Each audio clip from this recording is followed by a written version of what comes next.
Hello value investors, thank you for joining me. My name is Michael from Deep Value Returns on Seeking Alpha. Today I want to talk about Dutch Bros, the coffee chain that sells cold coffee. It's growing at a rapid rate and it's profitable. So we're going to talk about that and we're talking about its valuation. So let's just jump right in. So one of the things that I find quite exciting about this company is it is a growth story. You can see here it's growing in Q2 21 at 53% year over year. So it's a company that has strong and accelerating growth rates. So far, so good. Everything looks really neat and nice on the top. One thing that I wanted to highlight is that the franchise revenues are not growing that strongly. Okay, so you can see here in the far left from 2018, and it was 98 million, then it dipped to 87 million. So there's a deceleration of 11% year over year. Okay, so it has nothing to do with COVID. It's just that the top line of the franchise revenues are not growing at such a rapid rate. Okay. That being said, the company-owned coffee chains are growing at a very rapid rate. You can see here for the past 3 years it was up a CAGR of 67%. Okay, so it's a growth story through and through. Okay, one of the things that I wanted to note is that in 2017, Dutch Bros stopped franchising out their brand.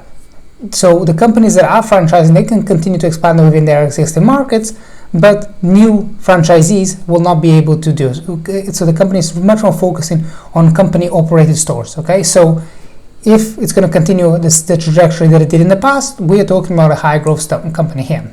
One thing that I want to highlight is same-store sales. So as you can see here, same-store sales have been up for the past 14 consecutive years. Okay, so it's even despite the COVID when it decelerated in March, it overall for the year, this is through and through a company that's growing very strong. Okay, now why should we think about growth about Dutch Bros? So Dutch Bros has a very particular demographic. Okay, so it's female oriented. You can see it's 2/3 of the clients are female, and we're talking about a youngish demographic. 16 to 25-year-olds make up 50% of the customers. So it's female leaning, it's young leaning. So this is not particularly going to go necessarily head to head with Starbucks.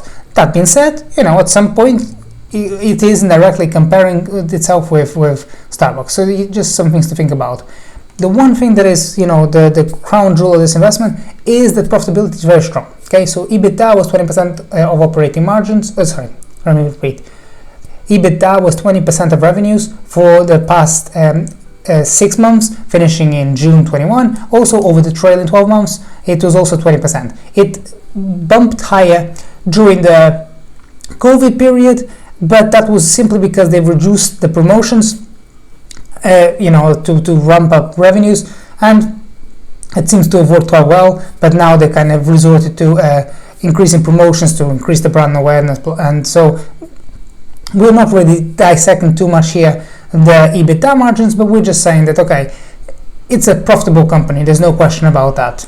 The one thing that I wanted to highlight is that the stock is not particularly cheap. Okay, so if you compare with something like Starbucks, you'd say Starbucks is a global brand. Okay, you know that whether it is in the US or in Europe, Starbucks is a well-known company. Okay, so it has the ability to expand globally.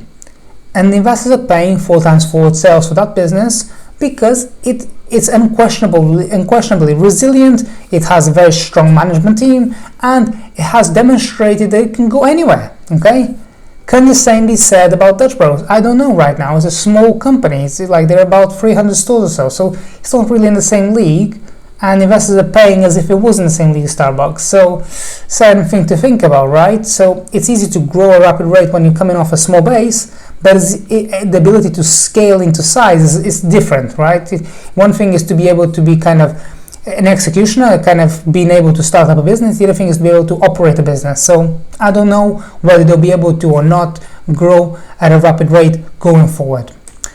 So one of the things, the investment risk that I wanted to highlight, okay, is that is this a fad company? And I don't know. There's not enough evidence to see. Okay, so it could be a 30-year-old company. So you could say, okay, yes, it's been around for a long time, but it could be also that it's at the peak of its peak right now. So that's something that I want to put out there. I don't have the answer to this. I just wanted to put out there.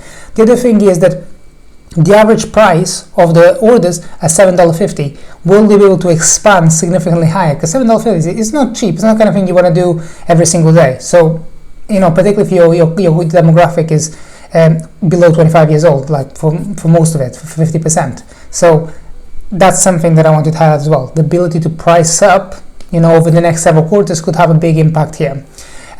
So I've kind of given you the pluses and minuses. I think this is a compelling idea. I think that there is a lot here that, I'm mostly bullish leaning, but I just wanted to put out something for you investors to think about. With all that being said, if you want to find out which stocks I'm particularly passionate about and I'm particularly inclined to invest in, don't forget to check out my marketplace. It's called Deep Value Returns. I tell you the stocks I own, and I'm helping you become a better investor. Check out the reviews of our marketplace. I got 5-star reviews. Check out what other people have said, and yeah, I hope to see you guys soon. Okay, bye bye.